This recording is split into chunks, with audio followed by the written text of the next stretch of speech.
Welcome to Twisted Truths, where betrayal meets brutal payback, and where the most unexpected twists expose what people are really capable of. This story isn't just shocking, it's personal. My name is Thomas Green, and I gave 19 years of my life to Hawthorne Systems. 19 years. That's how long I'd been the guy who came in early and left late. The guy who fixed servers when they crashed on Christmas Eve. The guy who rebuilt our automation systems from scratch when we couldn't afford a third-party upgrade. I didn't just do my job, I was the job, even if no one said it out loud. And then, on an ordinary Tuesday morning, I walked into a routine quarterly review, and walked out unemployed. "Thomas, we've been doing some evaluations," Gavin said, not even looking up from his stupid silver MacBook. "And with all due respect, this is part of a larger workforce optimization strategy." I remember staring at him, numb. Workforce optimization. That was the buzzword they used now for gutting people like me. People who were too old to be cheap and too experienced to control. Gavin was 33, maybe 34, fresh MBA, expensive suit, zero understanding of what kept the company running. "It's nothing personal," he added, like that made it better. I wanted to laugh. Of course it was personal. It was me they were pushing out, not the interns who didn't know how to reboot a router. Not the new hires who still confused VPN with a video player. Me. When I walked out of that office, cardboard box in hand, the silence in the hallway was worse than the words themselves. People wouldn't meet my eye. Trevor, the kid from the help desk, gave me a haunted look like he'd just watched someone die. I gave him a small nod. It wasn't his fault. He didn't know yet that they had just fired the one person who knew how everything in that building actually worked. And I wasn't about to volunteer the blueprints. Not anymore. That's how it ended, 19 years of loyalty, erased with a buzzword. But that was just the beginning. When I got home that day, I sat in my driveway for 10 minutes, staring at the garage door, trying to process what had just happened. No one tells you how loud silence is after you lose your purpose. I walked into my house, dropped the cardboard box of office memories on the kitchen table, and just stood there. My hands trembled. Not from fear, but from a strange mix of exhaustion, humiliation, and something deeper, worthlessness. I was 55. I'd poured nearly 2 decades into a company that discarded me like a used coffee filter. And the worst part? I hadn't seen it coming. That night, I sat at my kitchen table with a bottle of scotch I'd been saving since my daughter Emily graduated college. I hadn't even cracked it when she got engaged, or when I paid off the mortgage. But now it felt like the only thing I had earned. I drank until the edges blurred. The next morning, I woke up on the couch with a pounding headache and an emptiness I couldn't shake.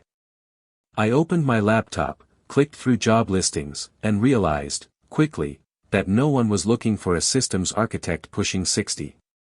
Especially not one without the buzzword certifications or the TikTok charisma of a Gen Z strategic growth hacker. The messages started trickling in. "Hey Thomas, just heard what happened. Can't believe it. Let's catch up sometime, coffee on me. Man, you were the backbone of that place. It's their loss." But no one was offering jobs. Just condolences and clichés. Meanwhile, I saw Gavin's smug face all over LinkedIn, posting about modernizing tech culture and streamlining legacy overhead. I was the legacy overhead, apparently. I was the rust in his shiny new machine. 2 weeks passed. My days felt like molasses. I couldn't sleep, couldn't eat. I just kept reliving that moment, his hands tapping on the MacBook, that smirk when he said, "optimization." Was this all I amounted to? Had I become obsolete? And then the first call came. It was Trevor. "Thomas," he said, his voice tight. "I know you're not with us anymore, but something's wrong. Really wrong." I sat up, alert for the first time in days. "What is it?" "The backup systems crashed last night." We can't access the vendor credentials. Nothing syncing. Gavin brought in consultants, but they made it worse. 3 clients are already calling. I think we're losing them. I said nothing for a long beat. My mind raced. I had written those backup protocols myself. They were more than scripts, they were life support for every major client system. I'd built them with redundancies, vendor handshakes, and encrypted keys that only I could generate. Because no one had ever asked me to transfer them. Did you save the recovery paths I stored in the drive partition? I asked quietly. Drive partition? I closed my eyes. They didn't even know where to look. Trevor's voice cracked. Gavin, he thinks you sabotaged it. I laughed. A hollow, humorless sound. Tell Gavin the only thing I sabotaged was my loyalty. After I hung up with Trevor, I just sat there, silent. Sabotage. That word kept echoing in my ears like a siren. Gavin truly believed I had deliberately broken something on my way out. That said more about him than it ever could about me. But the real twist? I didn't have to sabotage a thing. Because they never once asked for a proper handover. No transition plan. No documentation requests. Just a 20-minute exit interview and a clipboard where I scribbled Thomas G. on the sign-out sheet. Everything that kept Hawthorne systems running, the automation scripts, the vendor authentication chains, the embedded fail-safes, was still in place. But no one knew how to use any of it. Because no one ever cared to learn. I walked into my office, logged into my old encrypted archive, and pulled up a digital map I'd built out of habit, my own personal disaster protocol tree. Every node, every process, every interdependency, it all lived here. I wasn't being spiteful when I never shared it. I was being practical. The company had always treated documentation like an afterthought. So I had built my own. Secure. Encrypted. And locked behind a password no one would ever guess unless they knew what Mosaic Fail 77 meant. They didn't. It was the first system I built that nearly collapsed, my Mosaic automation for a high-profile media client. I never forgot that failure. So there I was, staring at 19 years of systems I had built, and suddenly, it hit me. This wasn't a disaster. This was leverage. Not the kind I'd ever wanted to use. But the kind I now realized I had to. I clicked through archived vendor contracts. Many of them weren't just signed by Hawthorne, they were personally managed by me.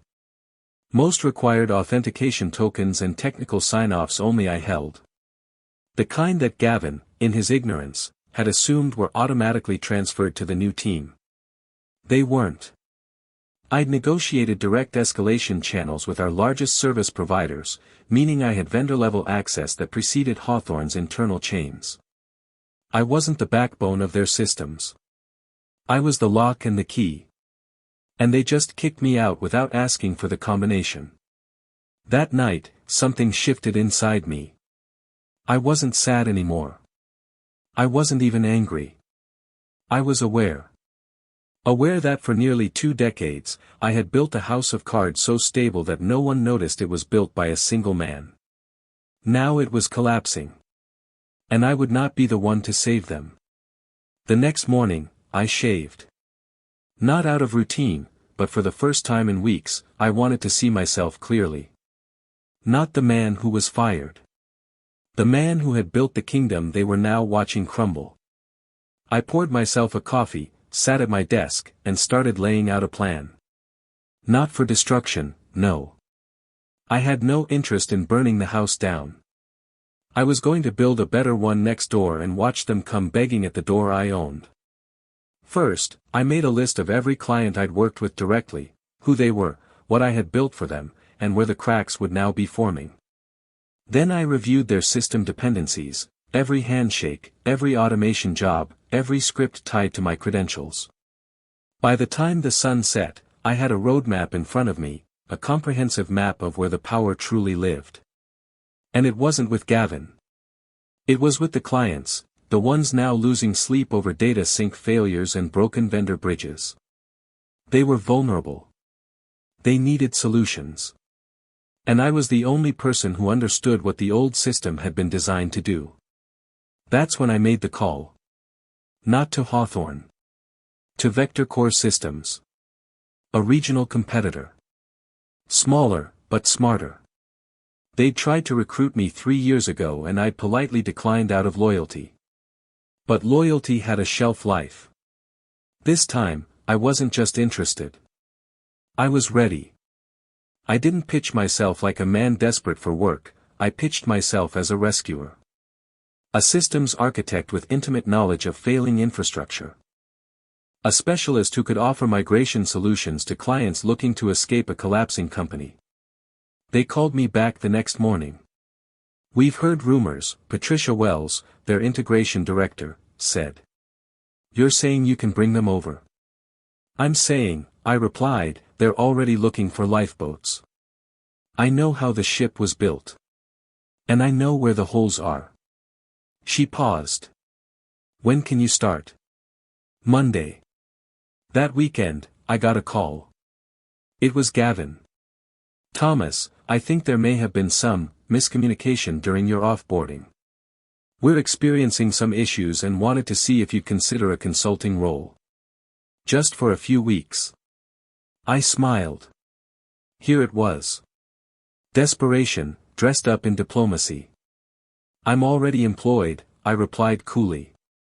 "But I wish you luck." Click. I didn't need to destroy Gavin. I just needed to become too valuable to ignore, somewhere else.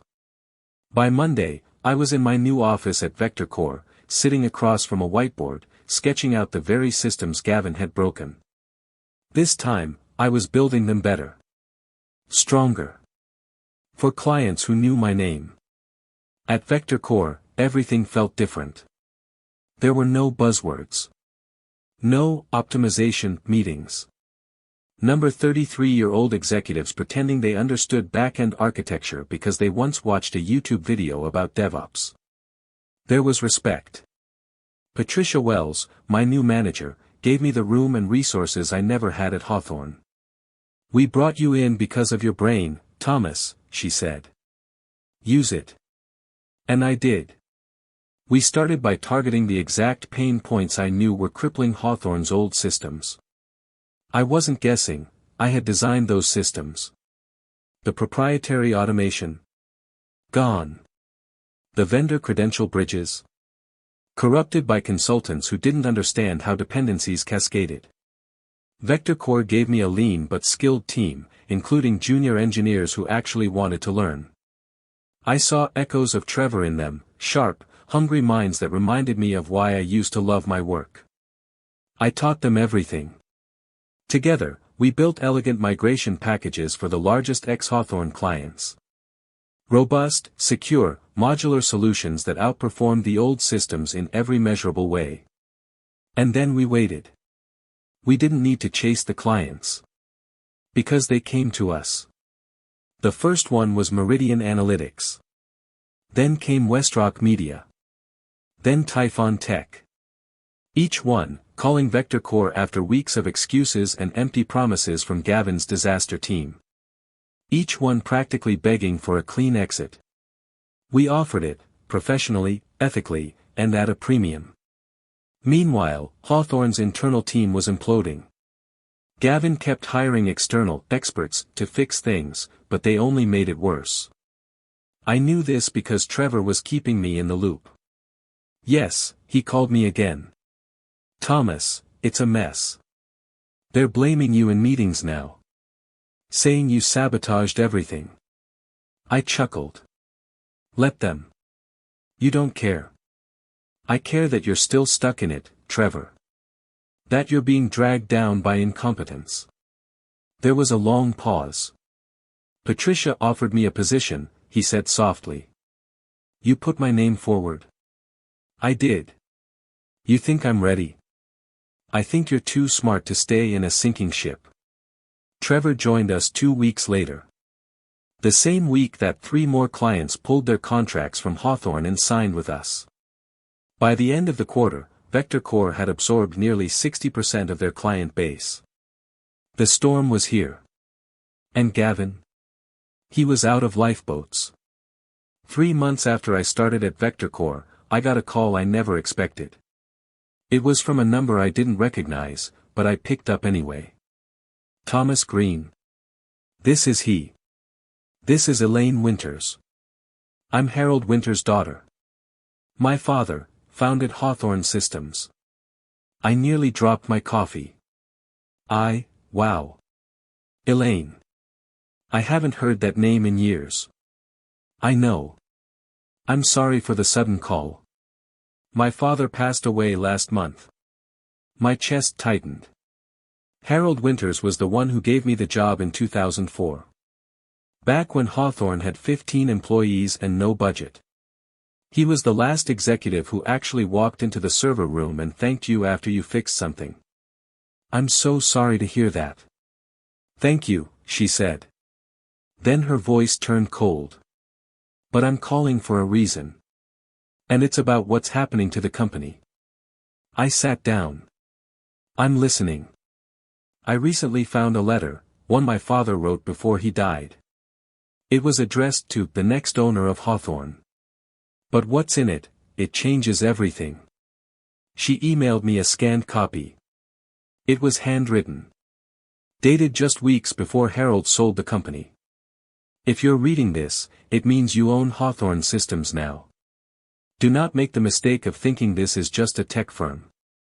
This company was built on the backs of people who cared. None more than Thomas Green. If for any reason you ever consider letting him go, know this. He is the architecture. Remove him, and the company collapses. I stared at the letter. It felt like Harold was speaking from beyond the grave. Elaine continued, Thomas, my father left behind certain clauses in the company's legacy trust. Hidden ones. They kick in if Hawthorne is ever sold again under breach of fiduciary responsibility. What does that mean? I asked. It means, she said, if the company collapses due to mismanagement and negligence, the entire asset transfer defaults to a named trustee. And who's the trustee? You. My heart stopped. No. That can't be right. It is. My father appointed you in 2017. I only found the paperwork last week when Meridian Analytics completed their acquisition. My brain spun. You're telling me that I legally own Hawthorne now? Technically. Yes. Meridian didn't realize they triggered a failsafe clause. And now they're trying to undo it, except they can't. I stared out the window in silence. The same company that fired me with 2 hours' notice was now mine by contract. Elaine spoke again, her tone softer. You could walk away, Thomas. But if you wanted to, you could walk back in. I whispered, as the owner. And in that moment, the revenge I never planned came full circle. I didn't need to destroy Hawthorne. Harold made sure they would destroy themselves. I stood in front of the Hawthorne Systems building for the first time in 4 months. Same cracked sidewalk. Same flickering security light near the back entrance. But everything felt different. I wasn't returning as an employee. I was returning as the rightful owner. Trevor walked beside me, holding a sealed folder. Patricia from Vector Core had insisted on sending legal counsel, but I declined. This wasn't a corporate ambush. It was closure. Gavin met me in the conference room. He looked thinner. Hollow. The once perfectly styled hair was flat and disheveled. His confident smirk. Gone. He didn't even stand. Thomas, he said with a forced smile. I didn't expect you'd come in person. I did. I take it you heard about the transfer. I sat down across from him, quiet for a moment.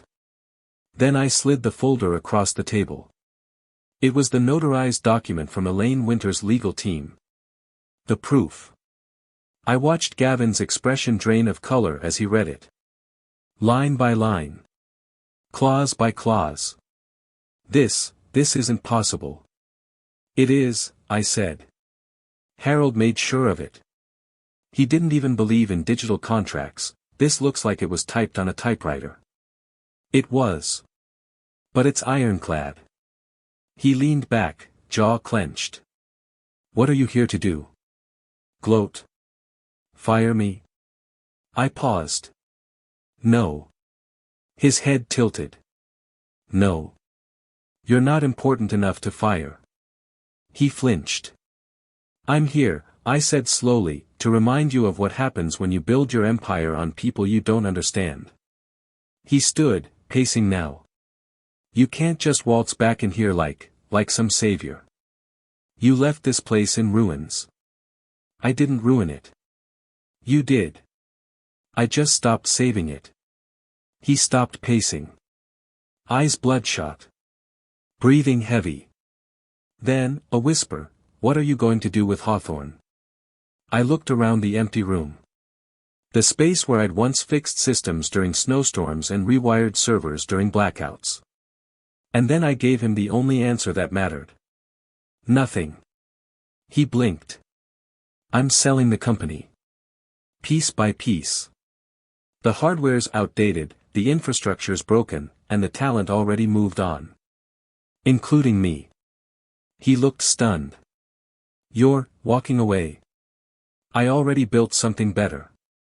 I handed him a final envelope, Vector Core's acquisition offer for the remaining client contracts and hardware assets. Clean. Generous. Unmistakably merciful. If you sign this, I said, you'll save your staff. The ones worth saving. You can keep your dignity, Gavin. Or you can drown in the mess you made. He stared at the papers. And for the first time, he was speechless. I walked out of that room and never looked back. 6 months later, I stood on the rooftop of Vector Core's new expansion wing. We'd absorbed nearly 80% of Hawthorne's client base. Trevor was now leading a team of junior engineers. And me? I had just been promoted to Chief Integration Officer. I spent my days building, teaching, leading, and finally, living. Sometimes, I still think about that Tuesday morning when I was optimized. But now, I smile. Because Gavin didn't just fire me. He freed me. In the end, truth has a way of surfacing, even if it comes twisted through pain and betrayal. As one wise voice once said, sometimes your greatest enemy was once your closest ally. If this story struck a chord with you, let us know in the comments. And don't forget to subscribe, share, and spread the word, because justice deserves to be heard.